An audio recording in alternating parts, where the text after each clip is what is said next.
Hello everyone, welcome to Big Data Knowledge Hunt. In the today's video we are going to see about clustering. So we will see what is meant by clustering in brief today. So clustering basically means grouping the object together. So as you can see in the figure, there are three different types of object.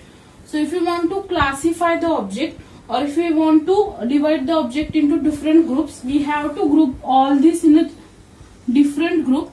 So this is known as clustering. So we have to form three different clusters to divide this object into three different groups, because these three different objects belong to a different category. These three are of different categories, so we have to group them into three different groups. So clustering means dividing the object into different groups. So there are different types of clustering algorithms in machine learning. So the most popular clustering algorithms are, first is the K-means clustering algorithm.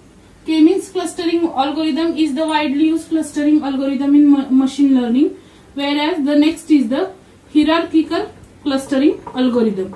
These two are the mostly widely used machine learning clustering algorithms in the coding purpose. Widely K-means is used for clustering but also hierarchical. So what is these algorithms we will see in brief in the further videos. So in the clustering there are two important things. First is the value of K and second is the initial cluster. So what is the value of K? So the value of K is in how many cluster you want to divide the object. So in the figure here we are dividing the object into three clusters. So for this the value of K will be 3.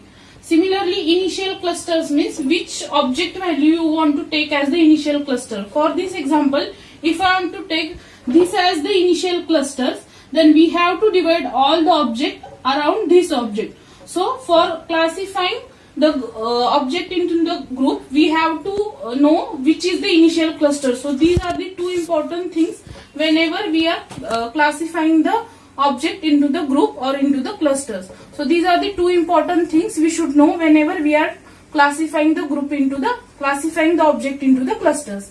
And these are the two widely used clustering algorithms. So I hope everyone is clear with the idea of the clustering and which are the algorithms. So for more videos on machine learning, stay towards the channel, and in the upcoming videos we will be discussing the clustering algorithms of K-means and the hierarchical. Thank you everyone.